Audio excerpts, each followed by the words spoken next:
Fakta bahwa distribusi kekayaan di seluruh populasi bisa diprediksi tidak merata oleh penemuan Pareto.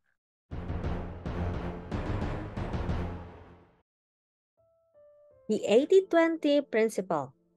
Rahasia meraih lebih banyak hal dengan upaya lebih sedikit. Oleh Richard Koch. Bagian pertama, pendahuluan. Bab ke-1. Mengenal prinsip 80-20. Part kedua. Penemuan Pareto. Ketimpangan sistematis dan dapat diprediksi.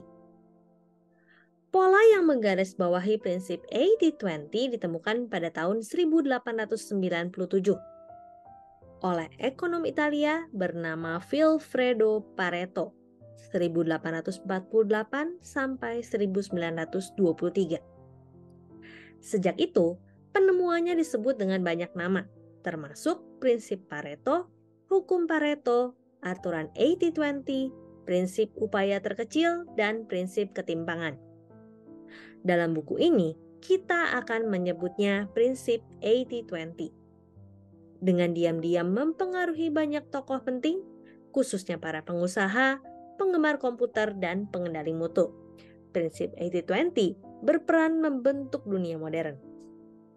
Namun, prinsip itu tetap menjadi salah satu rahasia terbesar dalam kehidupan kita, dan bahkan sekelompok pakar yang mengetahui dan menerapkan prinsip 80-20 hanya memanfaatkan sebagian kecil kekuatannya.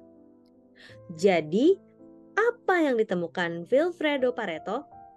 Dia kebetulan mengamati pola kekayaan dan pendapatan di Inggris pada abad ke-19.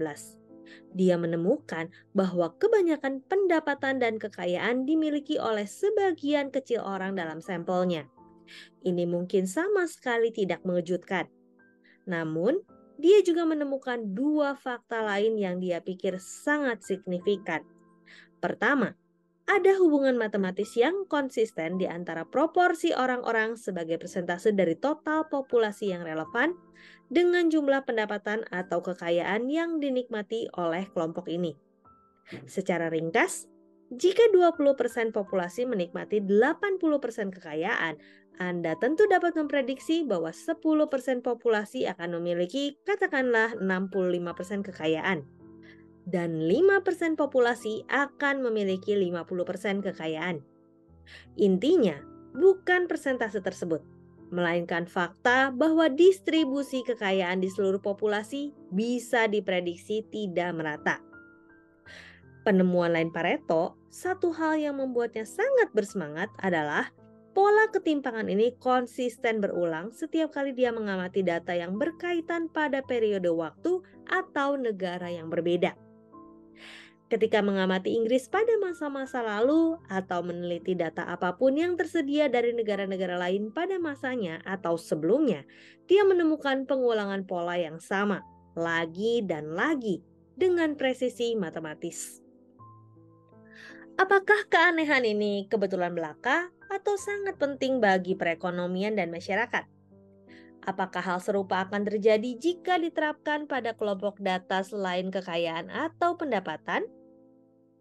Pareto adalah penemu luar biasa karena sebelumnya tidak seorang pun meneliti dua kelompok data yang berkaitan. Dalam kasus ini, distribusi pendapatan atau kekayaan dibandingkan dengan jumlah pendapatan pekerja atau pemilik properti. Lalu membandingkan persentase kedua kelompok data tersebut. Sekarang metode ini sudah lumrah dan memunculkan terobosan besar dalam bisnis dan perekonomian. Sayangnya, meskipun Pareto menyadari pentingnya penemuan itu serta cakupannya yang luas, dia tidak bisa menjelaskannya dengan baik. Dia beralih ke serangkaian teori sosiologis yang menarik namun tidak terarah, berfokus pada peran para kaum elit yang pada akhir hidupnya dibajak oleh para fasis Mussolini.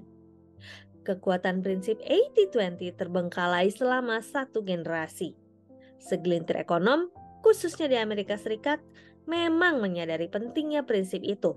Tapi baru setelah Perang Dunia Kedua, dua perintis yang punya kesamaan sekaligus bertentangan mulai membuat gebrakan dengan prinsip 80-20.